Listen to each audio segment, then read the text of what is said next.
মাটিগাড়ায় মহিলার উপর ধারালো অস্ত্রের হামলা, আশঙ্কাজনক অবস্থায় হাসপাতালে। বুধবার রাতের অন্ধকারে দুষ্কৃতীদের হামলায় গুরুতর আহত হলেন মাটিগাড়া এক মহিলা। ঘটনাটি ঘটেছে ভাঙ্গাপুল এলাকায়। আশঙ্কাজনক অবস্থায় তাকে স্থানীয়দের উদ্যোগে উদ্ধার করার পর মাটিগাড়া গ্রামীণ হাসপাতাল ভর্তি করা হয়। পরবর্তী একটি নার্সিংহোমে ভর্তি করা হয়। পুলিশ সূত্রে খবর, প্রতিদিনের মতো সন্ধ্যায় ওই মহিলা যথারীতি বাড়ি থেকে কাজে বের হন। ঠিক সেই সময় পেছন দিক থেকে কয়েকজন দুষ্কৃতী ধারালো অস্ত্র দিয়ে তার গলায় আঘাত করে পালিয়ে যায়। রক্তাক্ত অবস্থায় কোনো রকমে নিজের পাড়ায় পৌঁছে ঘটনাটি প্রতিবেশীদের জানান তিনি। এরপরই এলাকাবাসী ছুটে এসে তাকে উদ্ধার করে হাসপাতালে নিয়ে যায়। আহত মহিলার দাবি, পারিবারিক বিবাদকে কেন্দ্র করেই পরিচিত কয়েকজন তার উপর হামলা চালিয়েছে। ঘটনার তদন্তে নেমেছে মাটিগাড়া থানার পুলিশ। দুষ্কৃতীদের শনাক্ত করতে এলাকা জুড়ে তল্লাশি শুরু হয়েছে বলে সূত্রের খবর। কিন্তু এমনি আমরা কিছু জানি না। পরে আমাকে একদম ফোন করে বলল যে ওইদিকে বলে মার্ডার হয়েছে। এইটুকুই আমার জানা। মানে ওনাকে দেখেছেন কি যখন রক্তাক্ত শরীর নিয়ে ঘোরাফেরা করছিল? কিছু জানি না। আওয়াজ পেয়েছেন? আওয়াজ পেয়েছিলাম একটা। কিন্তু আমি কি এমনি বাচ্চা কাচ্চা জাস্ট আওয়াজ পাওয়া যাচ্ছে। নিয়ে তুমি যখন আগে ফোন করলা তখনই হয়েছে ইনসিডেন্টটা? তার আগে হয়েছে, তার আধা ঘন্টা আগে। আধা ঘন্টা আগে? এটা কটা নাগাদ হয়েছে যদি সময়টা একটু বলেন? তাও 7:30 হবে। 7:30 নাগাদ। এটা কি আপনি মনে করেন ছিনতাই বা কোনো অন্য কেস, এটা কি মনে করছেন? কিন্তু এখন বোঝা যাচ্ছে না। অনেক ছেলে পেয়ে অনেক আড্ডা দেয় তো দিক দিয়ে যাতায়াত করানোর সময় আমিও ধাওয়া দিই। এই রাস্তাটা কি এখানে কি কোনো ক্যামেরার সুব্যবস্থা রয়েছে কি এই পাড়াটাতে, মানে এই গলিটাতে? এটা ছিল বন্ধ করে ওদের ক্যামেরা ছিল না? বন্ধ করে দিয়েছে। ওদের বন্ধ করে দিয়েছে। আচ্ছা, আর একটা আছে কিন্তু আসবে না আমাদের এটা। রামপদে উঠাইছে মেয়েটাকে। ঠিক আছে। দিদি আপনার নাম? দীপালি সাহা। এই গলিটা অ্যাকচুয়ালি পুরো এলাকাটাই হচ্ছে আমাদের এলাকা। এই এলাকাটা পুরোটাই আমাদের। বৌদি হবে, এটা আমাদের পুরো রেসিডেন্ট আছে। বাড়ি এখানে, তারপরে বাড়ি আমাদের। এই গলিটা পার্সোনাল রোডই এটা, এই রোডটা দিয়ে প্রচুর লোকজনের ইদানিংকালে সন্ধ্যাবেলায় আড্ডা হয়। বহুবার তাড়ানোর চেষ্টা করছে, আমি নিজে দেখলে। কি ধরনের আড্ডা যদি একটু বলেন?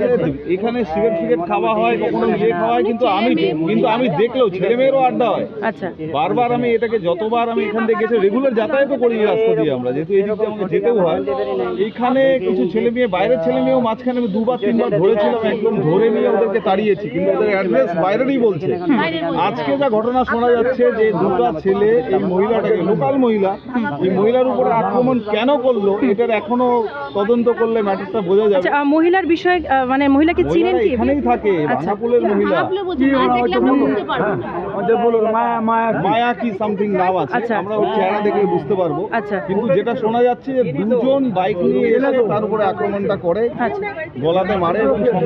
তাহলে কি কোথাও কি মনে হচ্ছে যে সোনার জিনিস বা সোনার চেন ছিনতাইয়ের বিষয়টা উঠে আসবে কি? মহিলা সম্পর্কে বলছে সেখানে সোনার চেন থাকার কথা না। আচ্ছা, বাড়ি বাড়ি কাজ করে খায়, আমার মনে হয় না সেই ধরনের আছে। উদ্দেশ্যটা কি?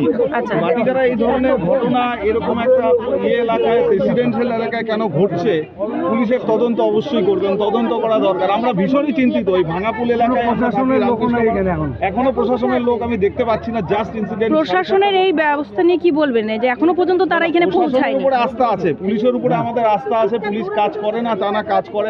আমি কয়েকজন বাজে ছেলে পেলেকে ধরার সঙ্গে সঙ্গে পুলিশ ইনসিডেন্ট নিয়েছে। পুলিশ কাজ করছে, পুলিশকে বললে হবে না। ওনারা হয়তো পুরো তদন্তটা এখন করবে। আমরাও থানাকে জানাবো, পঞ্চায়েতও আমাদের সঙ্গে আছে, আমরাও লোকাল হিসেবে আমরা জানাবো। ধন্যবাদ দাদা, আপনার পুরো নাম? আমরা বিজন সাহা। রক্ষিত ব্যাপারটা সব থেকে বেশি আমার এলাকা খুবই ভালো। আচমকাই ঘটনা কেন ঘটলো নিজেও বলতে পারবো না। কি ব্যাপার এটা পুলিশ প্রশাসন দেখবে, কারণ মাটিগাড়া এলাকায় এইভাবে কোনোদিন কোনো কিছু হয়নি। এই জন্য সব কিছুই হচ্ছে তদন্তের উপরে। আমরাও জানি না, আপনারাও জানেন না। আমি মিডিয়ার মাধ্যমে কিচ্ছু জানি না। আপনি ফোনের মাধ্যমে কি জানতে পারেন সেটা? মিডিয়ার মাধ্যমে জানতে পারলাম আপনার পাড়া একটাতে এরকম ঘটনা হয়েছে। পরবর্তীতে আমি খবর নিয়ে জানতে পারলাম একজন মহিলাকে চাকু মারছে। আচ্ছা, কোন পাড়া এটা? মহিলা আমার রামকৃষ্ণপাড়া, মাটিগাড়া 2 জিপি মেম্বার, আমি প্রদীপ দেব। কিন্তু আমি ডিটেলস কিছু জানি না। আমি না জেনে এরকম, আপনি কি মনে করছেন ছিনতাই নাকি অন্য রকমের ঘটনা? এটা কি কোনো ছিনতাইয়ের ঘটনা হতে পারে কি? না জানলে কি করে বলবো? ভাঙা বলে পঞ্চায়েতকেও ডাকলাম, কি ব্যাপার, তার পারিবারিক ব্যাপার কিছু আছে কিনা বা অন্য কোনো ব্যাপার, নাম বা বয়স কিছু জানা গেছে কি? জানা যায়নি এখনো। তার জন্য আমরা সবাই প্রথমত তাকে কোথায় নিয়ে যাওয়া হয় সেটাও জানি না। মাটিগাড়া হসপিটালে নিয়ে যাওয়া হয়। আমরা সবাই একসাথে, আমরা এবং মিডিয়া ছিলাম, কিন্তু সেখানে প্রশাসনের লোককে কাউকে দেখিনি। আমরাই উপস্থিত ছিলাম, কিন্তু সেখানে থেকে আবার আমরা স্পটে আসলাম। স্পটে দেখছি এখন খবর। এই যে আপনারা যে রামকৃষ্ণ যে পাড়াতে আপনারা এসেছেন, এখানে কি প্রশাসন রয়েছে? না, এখানে কাউকে দেখছি না। প্রশাসনের এই ব্যবস্থা নিয়ে কি বলবেন? প্রশাসনের ব্যবস্থা আমার প্রশাসনকে দেখিনি। এখন প্রশাসন কি বলবে? এই যে কি আপনার নাম দাদা? আমার নাম সুদীপ তামাং। আচ্ছা, আপনার একটু পরিচয়টা বলুন। ভাঙ্গাপুল পঞ্চায়েত। আপনি মেয়েটার নাম বা বয়স কিছু বলতে পারবেন? বয়স 40+ হবে। এই মোটামুটি ওনার নাম হচ্ছে মাহি, কি টাইটেল আছে? ওরাও এই আদিবাসী। মাহি ওরাও। হ্যাঁ, হ্যাঁ। আচ্ছা, বয়স 40+। 40+। কি কারণে এই ধরনের ঘটনা হলো কিছু? আমিও জন্ম হয়ে গেছি, আমিও জানি না যে এরকম ঘটনা আমাদের এখানে কখনো হয়নি। আচ্ছা, ঠিক আছে। হ্যাঁ। প্রথমে এই ঘটনাটা হয়েছে, হ্যাঁ। আমি অজমা হয়ে গেছি। পদদা আমাকে ফোন করছে যে আমি ফোন করেছি। এরিয়ার একজনকে চাকু মেরে দিয়েছে। আমি তবে এই যে কাজে যাচ্ছিলেন, ডিউটি যাওয়ার অবস্থায় মহিলার সাথে এ ধরনের ঘটনা, কতটা সুরক্ষিত মহিলারা রয়েছে কি বলবেন সেই নিয়ে? এমনি তো আমাদের এরিয়াতে সেরকম ভালো ঠিক আছে। এটা প্রথম এরকম ঘটনা ঘটেছে। হ্যাঁ। ঠিক আছে, আমরাও দেখবো যে কি তারা কি ঘটনা। হ্যাঁ, ঘটনাটা। তাহলে আপনারা কি এই বিষয় নিয়ে পুলিশের কাছে যাচ্ছেন তাহলে? নিশ্চয়ই যাবো, এই ঘটনা কি ব্যাপার। ঠিক আছে দাদা, আপনার পুরো নাম, ডেজিগনেশন? সুদীপ তামাং। ফোন করেছিলাম, বলেছে এই ঘটনা একটা থানায় আসছিলো, থানা থেকে আমরা হসপিটালে গেছে। তারপরে আমি আর থানায় এখনো যাইনি, আমি এখান থেকে হয়ে গেলে এইমাত্র থানায় যাবো।